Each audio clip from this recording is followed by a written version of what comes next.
نحمده ونصلي على رسوله الكريم اما بعد فاعوذ بالله من الشيطان الرجيم بسم الله الرحمن الرحيم شهر رمضان الذي انزل فيه القرآن وقال بن عجر رضي الله تعالى عنه بعد من ادرك رمضان ولم يغفر له فقلت آمين او كما قال عليه الصلاة والسلام۔ حضور آئے تو سر آفرینش پا گئی دنیا، حضور آئے تو سر آفرینش پا گئی دنیا، اندھیروں سے نکل کر روشنی میں آ گئی دنیا، ستے چہروں کا زنگ اترا بجھے چہروں پہ نور آیا، حضور آئے تو لوگوں کو جینے کا شعور آیا۔ میرے انتہائی قابل احترام طول و عرض میں بسنے والے مسلمان بھائیوں، دوستوں، بزرگوں اور امت محمدیہ کی مقدس ماں اور بہنوں، اللہ جل شانہ نے اس کائنات کو بنایا ہے۔ اس کائنات میں اللہ رب العزت نے ان گنت بے شمار مخلوقات کو پیدا کی ہیں، بالخصوص جن و انس کی تخلیق اللہ نے اپنی عبادت، اپنے تعارف کے لیے کی ہے۔ اسی بات کو سمجھانے کے لیے انبیاء علیہ السلام کا ایک سلسلۃ الذہب، ایک مبارک طریقہ روز اول سے روز آخر تک کے لیے اللہ نے جاری فرمایا۔ تمام انبیاء علیہ السلام دنیا میں تشریف لاتے رہے اور اپنی امت کو اللہ کا تعارف، اللہ کی عبادت، اللہ کی وحدانیت کی طرف متوجہ کرتے رہے۔ اسی سلسلے نبوت کی آخری اینٹ اور آخری کڑی جناب نبی کریم صلی اللہ علیہ وسلم کی ذات مبارکہ ہے۔ آپ خاتم النبیین رحمۃ اللہ عالمین ہیں۔ آپ نے بھی اللہ کے بقیہ انبیاء علیہ السلام کے طریقے پر ہی امت کو اللہ کا پیغام پہنچایا اور لوگوں کو تبلیغ اور دعوت دی کہ تمہارے دنیا میں آنے کا جو اہم مقصد ہے وہ اللہ کی عبادت ہے، جس کو قرآن کریم نے یوں فرمایا وما خلقت الجن والانس الا لیعبدون، کہ جن اور انس کی جو تخلیق ہے وہ اللہ نے اپنی عبادت کے لیے کی ہے، یعنی اللہ کا تعارف، اللہ کو انسان پہچانے۔ دنیا کے اندر یہ کارخانے عالم ہے، اس کے اندر جو مشاغل ہے، جو مصروفیات ہیں، جو جس جگہ پر بھی لگا ہوا ہے، کوئی کارخانے میں لگا ہے، کوئی آفس میں لگا ہے، کوئی دکانداری میں لگا ہے، کوئی ٹھیلا بھتیرے میں لگا ہے، سب اپنے اپنے مشن میں لگے ہیں، لیکن ان سب کا جو مقصد ہے یہ ساری ثانوی درجے کی چیزیں ہیں۔ حقیقی جو مقصد ان کا دنیا میں آنے کا ہے، ان سب کاموں کے ساتھ اللہ تعالیٰ کی عبادت اور اللہ کو راضی کرنا ہے۔ جناب نبی کریم صلی اللہ علیہ وسلم نے اس بات کو کم حق امت تک پہنچایا اور اس کے پہنچانے کا حق ادا کیا۔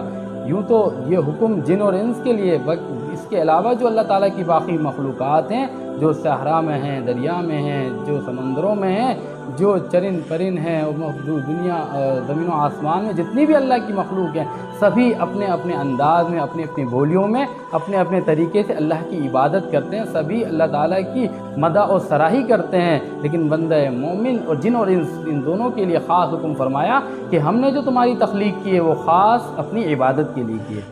جناب نبی کریم صلی اللہ علیہ وسلم کو بھیجنا امت کے ساتھ ایک مشفقانہ اللہ کا امر اور معاملہ ہے کہ اللہ چاہتے ہی ہیں کہ میرا بندہ میری ابدیت میں آ جائے۔ اللہ نے جس مقصد کے لیے انسان کی تخلیق کی ہے، انسان اس مقصد کو پہچان سکے، انسان کے دل کے اندر وہ احساس پیدا ہو جائے، انسان اس چیز کا اعتراف اور اقرار کرنے لگے کہ میری دنیا میں آنے کا جو حقیقی مقصد ہے وہ اللہ کی عبادت ہے۔ یہ دنیا کا جتنا نظام ہے، جتنا کام ہے، وہ سب کا سب ثانوی حیثیت ہے، اس میں رہ کر اللہ کی عبادت کرنی ہے۔ چنانچہ اللہ رب العزت نے انسانوں پر انبیاء علیہ السلام کو کتابوں کے ساتھ بھیجا اور اس کے ساتھ ساتھ پھر کچھ ایام دیے کہ ان ایام کے اندر ان ایام کی تخصیص اور خصوصیت سے انسان فائدہ اٹھا سکے۔ اللہ نے کچھ مہینے دیے کہ ان مہینوں کی تخصیص سے کچھ فائدہ انسان اٹھا سکے۔ اسی طرح اللہ جل شانہ نے اپنے روح ارض میں مختلف مقامات کو رکھا کہ ان مقامات پر حاضری دے کر انسان اپنی حاجات کو، اپنی ضروریات کو، اپنے مسائل کو اور اپنی پریشانی کو حل کر سکے۔ اللہ رب العزت العزت نے رمضان مبارک کا جو عظیم الشان مہینہ عطا کیا ہے، یہ اسی کا ایک سلسلہ ہے کہ اللہ حدیث پاک کے اندر آتا ہے، حضرت عثمان رضی اللہ تعالیٰ عنہ فرماتے ہیں کہ اللہ کے پیارے حبیب سرکار دو عالم صلی اللہ علیہ وسلم شعبان کے آخر دنوں میں ہمیں وعظ جمع فرماتے اور وعظ فرماتے کہ ایک مہینہ آنے والا ہے، تم پر ایک مہینہ آنے والا ہے جو بہت بڑا مہینہ ہے، بہت برکتوں والا مہینہ ہے، اس کے اندر اللہ نے ایک رات رکھی ہے جو لیلۃ القدر کی رات ہے، جو ہزاروں مہینوں سے بہتر رات ہے۔ اللہ نے اس کے دن کے اندر روزے کو رکھا ہے، اللہ نے اس کے اندر قیام اللیل یعنی تراویح کو رکھی ہے کہ یہ تراویح جو ہے یہ ثواب کی چیز ہے۔ میرے محترم دوستو، اللہ کے پیارے حبیب سرکار دو عالم صلی اللہ علیہ وسلم رمضان کے شروع ہونے سے پہلے بھی فکر مند ہو رہے ہیں امت کے لیے اور دعا فرما رہے ہیں، اللہم بارک لنا فی رجب و شعبان و بلغنا رمضان، اے اللہ رجب اور شعبان میں برکت دے اور رمضان تک پہنچا دے۔ اور جب رمضان کا قریب دن ہونے لگتا ہے تو پھر سب کو جمع فرما کر وعظ فرماتے ہیں۔ اس کی اہمیت کو بتانا مقصد ہے کہ یہ رمضان کا جو عظیم الشان مہینہ ہے، اس کے شب و روز، اس کے لمحہ، اس کے ایک ایک منٹ، ایک ایک وقت جو ہے اس کا قیمتی ہے، یہ ضائع نہ ہونا پائے، یہ ضائع نہ ہونا پائے۔ اس رمضان مبارک کے اندر اس پاک کے اندر آتا ہے، کوئی اگر کسی نیکی کے ذریعے اللہ کا قرب حاصل کرنا چاہے تو اس کا ثواب فرض کے برابر ہے، جو ایک فرض کا ثواب 70 فرضوں کے برابر ہے۔ یہ صبر کا مہینہ ہے، یہ غم خواری کا مہینہ ہے، یہ روزی اور روٹی کے مسئلے کے حل کرنے کا مہینہ ہے۔ اس مہینے اللہ تعالیٰ مسلمانوں کی رزق میں فراوانی کر دیتے ہیں۔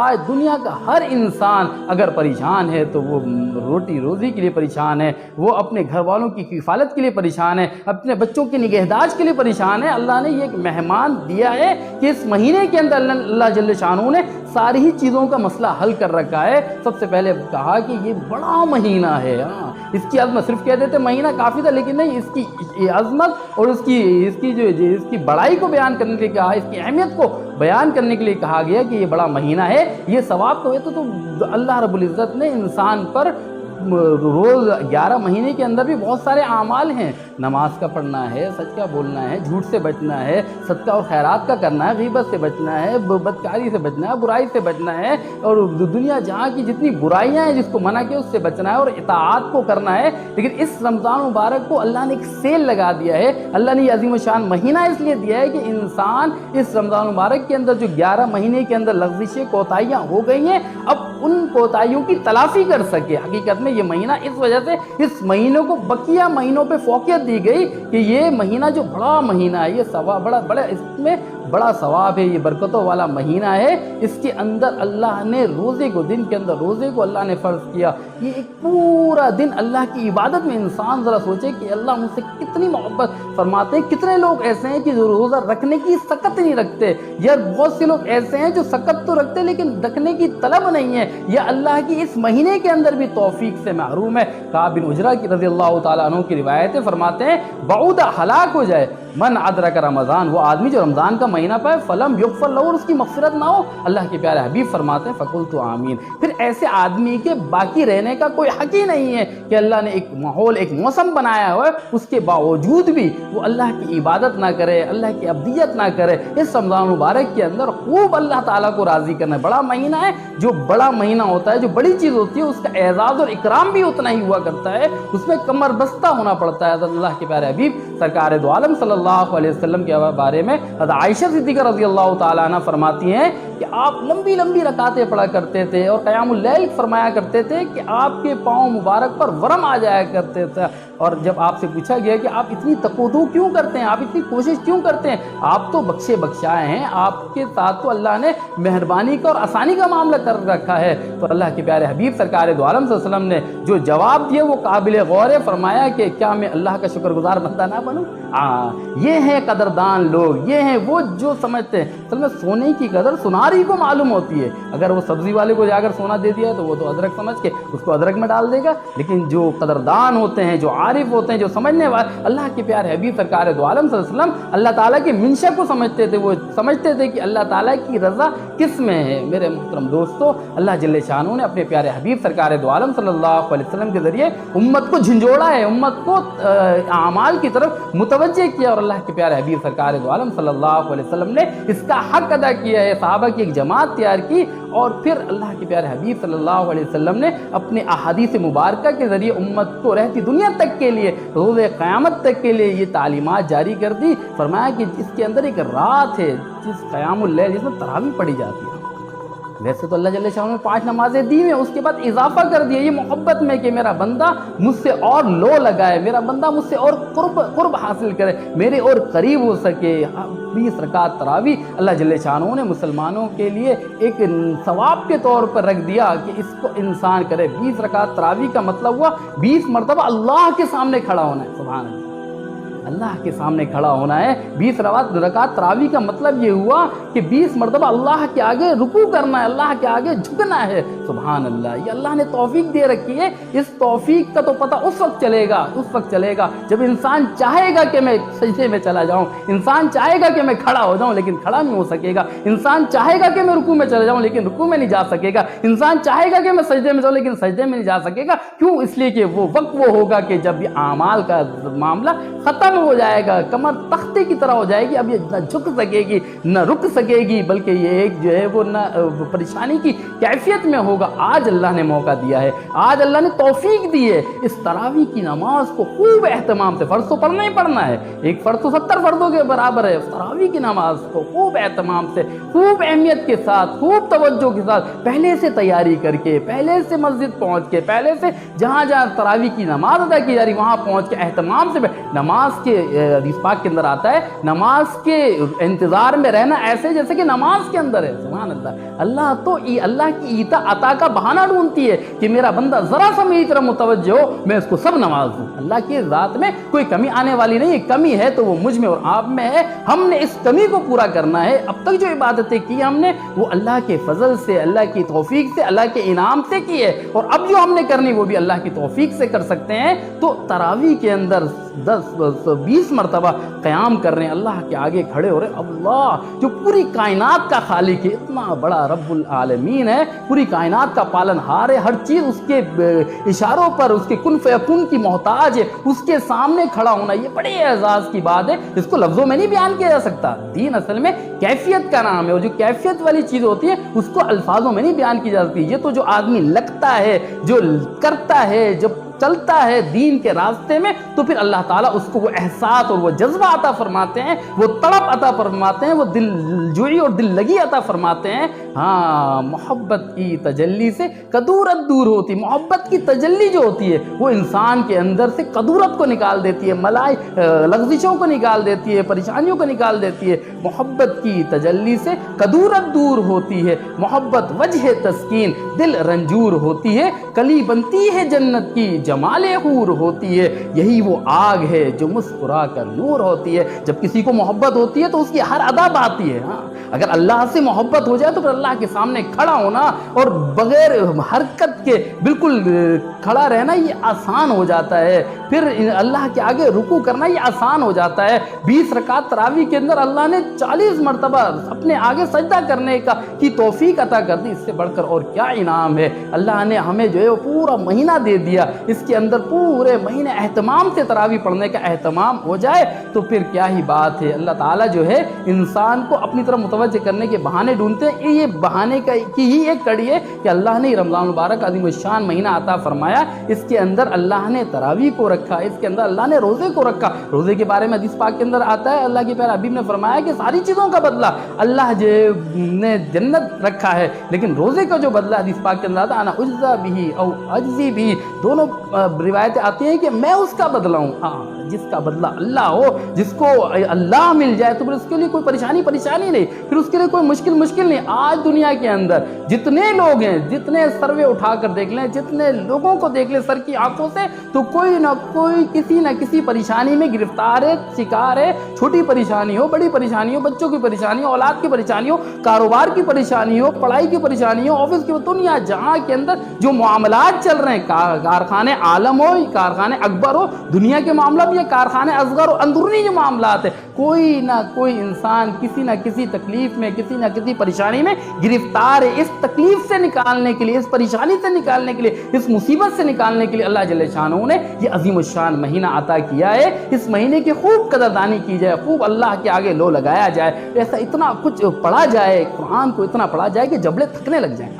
اس رمضان کچھ اس سے ایسی محنت ہو جائے کہ پڑھ کے محسوس ہو کہ ہاں آج ہم نے کوئی کام کیا ہے۔ قرآن کیا، القرآن حجت لک او علیک، قرآن حجت بن جائے گا انسان کے لیے، قرآن جو ہے وہ شفیع بن جائے گا اس بندے کے لیے جو اس کو تھامے گا، جو اس کو پڑھے گا، جو اس کے حقوق کو ادا کرے گا، جو اس کی تلاوت کرے گا۔ ہاں اگر قرآن سے پہلو تہی کی گئی، ہاں اگر قرآن کو پس پش ڈال دیا گیا، قرآن کی تلاوت نہ کی گئی، قرآن کے احکامات پر عمل نہ کیا گیا، تو پھر یہ قرآن او علیہ کا یہ اس کے خلاف کھڑا ہو جائے گا، اور پھر انسان کے لیے بچنے کا کوئی راستہ اور کوئی سامان نہیں ہوگا۔ تو عقل مندی اور دانش مند وہ لوگ ہوتے ہیں جو وقت سے پہلے حاسبوا قبل ان تحاسبوا، اپنا محاسبہ کریں قبل اس کے کہ آپ کا محاسبہ کیا جائے، اپنے آپ کو اللہ کے آگے پیش کر دیں۔ اللہ آپ نے عظیم الشان مہینہ دیا ہے، یہ آپ کا فضل ہے، انعام ہے، ہمیں اللہ آپ نے زندگی کے اندر ایک مرتبہ پھر یہ عظیم الشان مہینہ مہمان کی صورت میں دیا، ہمیں خوب اس کی میزبانی کی توفیق عطا فرما دیجئے۔ اللہ جل شانہ سارے معاملات کو اللہ فرماتے ہیں اس رمضان کے مہینے میں ہم روزی روٹی کے مسئلے، آج انسان جو پریشان ہے وہ روزی کے لیے، روٹی کے لیے پریشان ہے، اللہ اس کے مسئلے حل فرما دیتے ہیں۔ حدیث پاک کے اندر آتا ہے، حضرت عبداللہ بن عمر رضی اللہ تعالی عنہ فرماتے ہیں کہ اگر بندہ مومن اللہ پہ بھروسہ کرے، اللہ پہ توکل کرے، ویسے جیسے کہ اس پہ توکل کرنے کا حق ہے، تو اللہ جل شانہ اس کو ویسے ہی روزی روٹی دیں گے جیسے کہ پرندوں کو دیتے ہیں کہ وہ صبح کو نکلتے ہیں، بھوکے نکلتے ہیں، اور جب واپس آتے ہیں تو وہ آسودہ ہوتے ہیں اور پیٹ بھرے ہوئے ہوتے ہیں۔ تو کیا بندہ مومن جو اللہ کے آگے جو وجود ہوگا، سرنگو ہوگا کہ اللہ اس کو نہیں نوازے گا؟ اللہ بالکل نوازے گا۔ اللہ تعالیٰ جب پرندوں کو دے سکتا ہے، انسان کو اللہ پر بھروسہ کرنا ہے، انسان کو اللہ پر توکل کرنا ہے۔ اللہ پر توکل کریں گے، اللہ پہ بھروسہ کریں گے، اللہ سے تعلق کو بنائیں گے، تو اللہ جل شانہ انسان کے جمی جتنے مسائل ہیں وہ سب جو ہے وہ جگہ بات کو ختم فرما دیں گے، دور فرما دیں گے۔ اسی طریقے سے اللہ جل شانہ نے انسان کو یہ مہینہ عطا کیا ہے، اس مہینے کے اندر خوب اللہ تعالیٰ سے مانگا جائے، اللہ تعالیٰ سے آوازاری کیا جائے، اور مہینے کے ساتھ اللہ تعالیٰ نے کچھ دن بھی رکھے ہیں۔ ویسے تو سید الایام جمعے کے دن کو کہا جاتا ہے اور ہے بھی جمعے کا دن، اب یہ رمضان کے اندر جمعے کا دن آئے تو اس کی فضیلت اور بڑھ جاتی ہے جمعے کے دن کی۔ میں بتا رہا ہوں ایک مہینے کی فضیلت اور خصوصیت، اب دن کی فضیلت۔ جمعے کے دن کے بارے میں عبداللہ ابن ابو ہریرہ رضی اللہ تعالیٰ عنہ کی روایت کے اندر آتا ہے، فرماتے ہیں جمعے کے اندر 3 طرح کے لوگ آتے ہیں۔ ایک وہ جو لخت کام کے لیے آتا ہے اور یہی اس کا بدلہ ہے، دوسرا وہ آدمی جو دعا کے لیے آتا ہے، دعا کرتا ہے، اب اللہ تعالیٰ چاہے تو اس کو عطا کر دے، چاہے تو اس کو محروم رکھے، اور تیسرا وہ شخص ہے جو آتا ہے اور توجہ سے سنتا ہے، سکونت اختیار کرتا ہے، نہ کسی مسلمان کو ایذا دیتا ہے، نہ تکلیف پہنچاتا ہے، تو یہ جمعہ آئندہ جمعے تک کے لیے اس کے لیے کفارہ بن جاتا ہے۔ یہ جمعہ آئندہ جمعہ تک کے لیے اس کے لیے کفارہ بن جاتا ہے، اس لیے کہ خود قرآن کریم کے اندر آتا ہے من جاء بالحسنۃ فلہ عشر امثالھا، جو ایک نیکی لے کے آئے گا تو اللہ جل شانہ اس کو 10 نیکی عطا فرمائیں گے۔ تو جمعہ تو ایک پڑا لیکن اس کا ثواب جو ہے وہ آئندہ جمعے تک کے لیے اللہ تعالیٰ نے اس کے کیا کر دیا، اس کے لیے کفارے کے طور پہ بنا دیا۔ یہ پورا جمعہ اس کے ثواب کے حق میں آ گیا، تو یہ دن بھی اللہ نے خاص بنایا ہے۔ اسی طریقے سے اللہ جل شانہ نے جگہیں بھی خاص کی ہیں۔ لوگ اس مہینے کے اندر، یہ مہینہ تو خود ہے ہی محترم مہینہ، یہ مہینہ تو خود ہے ہی مبارک مہینہ، اس کا ہر لمحہ ہر لحظہ میں نے بتایا یہ مبارک اور یہ سعادت والا مہینہ ہے۔ پھر اس میں اگر کوئی حج کے لیے عمرے کے لیے پہنچ جائے، کوئی بیت اللہ کے سامنے اگر پہنچ جائے، کوئی اگر مینا کی وادیوں میں پہنچ جائے اور وہاں پر کھڑے ہو کر اللہ سے آہوزاری کرے، وہاں پر کھڑے ہو کر اللہ سے اگر مانگے، تو اس جگہ کی جو تقدیس ہے، اس جگہ کی وہاں جاتے ہی اسی لیے مال زر خرچ کر کے آدمی کیوں جا رہا ہے کہ اللہ تعالیٰ نے اس جگہ کے اندر خصوصیت رکھی ہے، اس جگہ کی ایک تقدیس ہے، وہ مبارک مقامات ہیں۔ جب وہاں بندہ پہنچتا ہے تو اللہ تعالیٰ اس کی حاجات کو، اس کی ضروریات کو، اس کی پریشانیوں کو اللہ تعالیٰ دور کر دیتے ہیں اور اس کے تمام جائز ضروریات کو پورا کر دیتے ہیں۔ یہ یقین و تیقن کے ساتھ دعا مانگنی بھی تیقن کے ساتھ چاہیے، کیونکہ اللہ کی ذات سے امید ہی یہی ہے کہ اللہ تعالیٰ ہماری دعاؤں کو قبول بھی کریں گے، اللہ تعالیٰ ہمیں جو ہے وہ ہم جو ضروریات ہیں ہماری اس کو اللہ تعالیٰ پوری فرمائیں گے۔ تو جگہ کی بھی تخصیص ہے، مہینوں کی بھی تخصیص ہے، دنوں کی بھی تخصیص ہے۔ اب بندہ مومن کے لیے ضروری ہے کہ وہ اپنے آپ کو اللہ کے آگے پیش کرے، خوب آہوزاری کرے، خوب اللہ تعالیٰ سے تعلق کو بنائے، اور تعلق جو بنتا ہے وہ اعمال کے ذریعے بنتا ہے۔ اور اعمال کیا ہے؟ اعمال جو اللہ کے پیارے حبیب سرکار دو عالم صلی اللہ علیہ وسلم نے بتائے، ان اعمال کو کرنا ہے۔ سب سے جو بنیادی چیز ہے صلاۃ، نماز کا قائم کرنا۔ نماز یہ اساس ہے پوری دین کی۔ اگر دین کی کوئی بنیاد ہے، کچھ اساس ہے تو وہ نماز ہے۔ نماز کو انسان قائم کرے۔ نماز ایک ایسی چیز ہے جو انسان کی تمام پریشانی کو ختم کر دیتی ہے، دور کر دی ہے۔ کوئی امر پیش آتا تھا صحابہ کرام رضی اللہ تعالیٰ عنہم اجمعین کو تو پھر فوراً وہ نماز کی طرف متوجہ ہوتے تھے اور 2 رکعت نماز پڑھ کے اپنے مسئلوں کو حل کروا لیا کرتے۔ تو نماز جو فرائض ہے وہ تو لازمی پڑھنا ہے، جماعت سے پڑھنا ہے، توجہ سے پڑھنا ہے، انہماک سے پڑھنا ہے، اس حضوری کے ساتھ پڑھنا ہے کہ اللہ مجھے دیکھ رہا ہے، میں رب العالمین کے سامنے کھڑا ہوں، میں نے اللہ کے سامنے میں رکوع کر رہا ہوں، سجود کر رہا ہوں۔ اور اس کے ساتھ ساتھ دوسری چیز جو ہے وہ اپنی زبانوں کو روکے رکھنا ہے۔ املک لسانک، زبانوں سے کوئی غلط بات نہیں نکلے۔ زبان کا صحیح استعمال انسان کو اعلیٰ علیین پر پہنچا دیتا ہے، اور زبان کا غلط استعمال انسان کو اسفل السافل نچلے درجے پر لے جاتا ہے۔ اس لیے اپنی زبانوں کو روکے رکھنا ہے۔ اور کرنے کے جو اور کام ہے وہ یہ کہ آدمی 2 3 4 باتوں کا اہتمام کر لے۔ ان میں پہلی بات یہ کہ 2 چیزیں تو اللہ کی رضا کے لیے کرنے والے ہوں۔ وہ 2 چیزیں اللہ کی رضا کے لیے کیا ہے؟ نمبر 1، پہلی چیز کلمہ طیبہ کا ورد، ہر وقت لا الہ الا اللہ محمد رسول اللہ کا ورد کرنے والے ہوں۔ اور دوسری چیز کثرت سے استغفار کرنے والے ہوں، اللہ سے معافی تلافی کرنے والے ہوں۔ ایک ہے اپنی یقین کی پختگی کے لیے، اور دوسرا جو ہے وہ کہ اپنی سیئات سے معافی تلافی کے لیے 2 کام کا کرنا۔ 2 چیزیں انسان کے اپنے لیے جو اس کے کیے بغیر گزارا ممکن نہیں ہے، اور وہ 2 چیزیں ہیں جو انسان سارے اعمال کے کرنے کے بعد حاصل کرنا چاہتا ہے۔ سب سے پہلی چیز جنت کی طلب، اسألک الجنہ، جنت کا اللہ سے مطالبہ کرنا، جنت کو طلب کرنا، جنت کی آرزو کرنا۔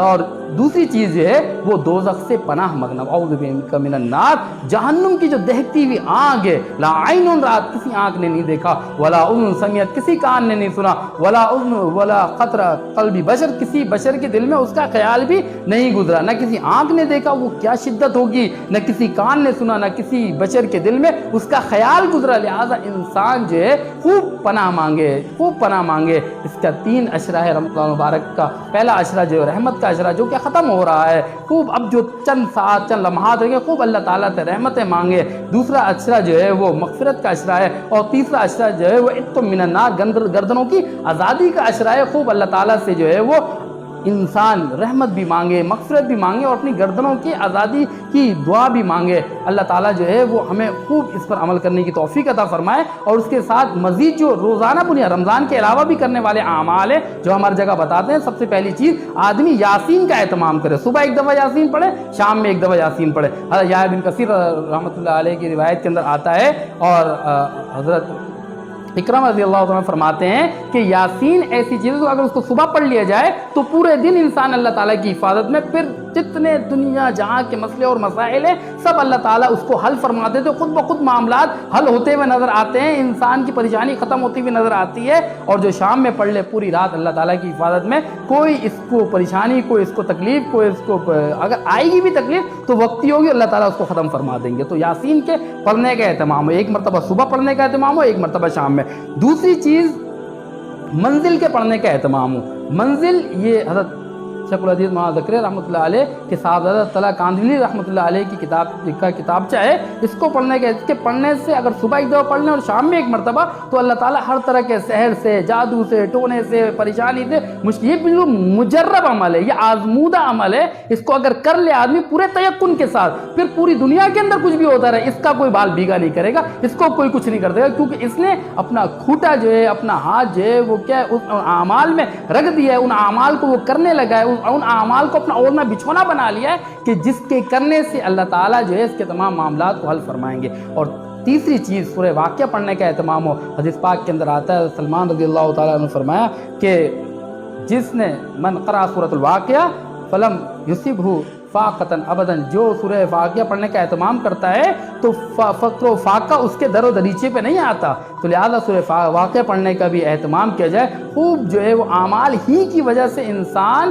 اللہ کا قرب حاصل کر سکتا ہے، اعمال کے کرنے ہی سے انسان برائیوں سے اور بدی سے بچ سکتا ہے، اعمال کی کرنے سے ہی طاعت کا راستہ انسان کو آسانی سے مل سکتا ہے۔ شوق اور جذبہ ان اعمال کے ذریعے ہی ہوگا، اور خوب اللہ تعالیٰ سے لو لگایا جائے، خوب اللہ تعالیٰ سے تعلق کو بنایا جائے، اور اس کے ساتھ ساتھ ایک دعائے انس آتی ہے اس کو بھی پڑھنے کا اہتمام کیا جائے۔ اس کے بارے میں آتا ہے حضرت عمر بن عبان رضی اللہ تعالیٰ عنہ فرماتے ہیں کہ ایک مرتبہ حجاج بن یوسف نے مجھے حضرت انس رضی اللہ تعالیٰ عنہ کو لینے کے لیے بھیجا، اور میرے ساتھ کچھ گھڑ سوار اور پیادے بھی کر دیے کہ جائیں اور ان کو لے کر آئیں۔ جب وہ فرماتے ہیں کہ جب ہم ان کے دریچے پہ پہنچے تو دیکھا کہ حضرت انس رضی اللہ تعالیٰ عنہ جو ہے وہ پاؤں پھیلائے بیٹھے ہیں اطمینان سے، بشاشت ان کے چہرے پہ طاری ہے۔ تو میں نے ان سے عرض کیا کہ حاکم نے اور امیر نے آپ کو بلایا ہے، آپ ان کے پاس چلے چلیں۔ تو انہوں نے فرمایا کہ امیر کون؟ تو حضرت عمر بن عبان فرماتے ہیں کہ میں نے کہا کہ حجاج بن یوسف۔ حضرت انس رضی اللہ تعالیٰ فرمانے لگے کہ حجاج بن یوسف وہ جس نے مسلمانوں کے ساتھ ظلم اور زیادتی کی ہے، جس نے قرآن و سنت کے اندر کو کمی کی ہے، حجاج بن یوسف کو اللہ تعالیٰ ذلیل کرے۔ تو عمر بن عبان کہتے ہیں کہ میں نے ان سے کہا کہ آپ بات کو مختصر کیجئے اور حاکم کے حکم پر عمل کرتے ہوئے ہمارے ساتھ ہو لیجئے، چلیے۔ تو حضرت انس رضی اللہ تعالیٰ عنہ ان کے ساتھ چلے، اور جب پہنچے حجاج بن یوسف کے دربار کے اندر، اور حجاج بن یوسف نے جب حضرت انس رضی اللہ تعالیٰ عنہ کو دیکھا اور کہا کہ تو وہی انس بن مالک ہے جو ہمیں برا بھلا کہتا ہے، ہمیں گالیاں دیتا ہے، تو حضرت انس بن مالک رضی اللہ تعالیٰ عنہ فرمانے لگے کہ میں ہی صرف نہیں بلکہ پوری امت کے مسلمانوں پر یہ واجب ہے کہ تجھے جو ہے وہ ملامت کرے۔ کیوں؟ اس لیے کہ تو نے اللہ کے بندوں کو ذلیل کیا اور اللہ کے دشمنوں کی حوصلہ افزائی کی، اللہ تجھے ذلیل کرے اور غارت کرے۔ تو اس پر حجاج بن یوسف کہنے لگا کہ تمہیں پتہ بھی ہے کہ میں نے تمہیں کیوں بلایا ہے؟ تو حضرت بن مالک رضی اللہ تعالیٰ فرمانے لگے نہیں مجھے تو نہیں معلوم۔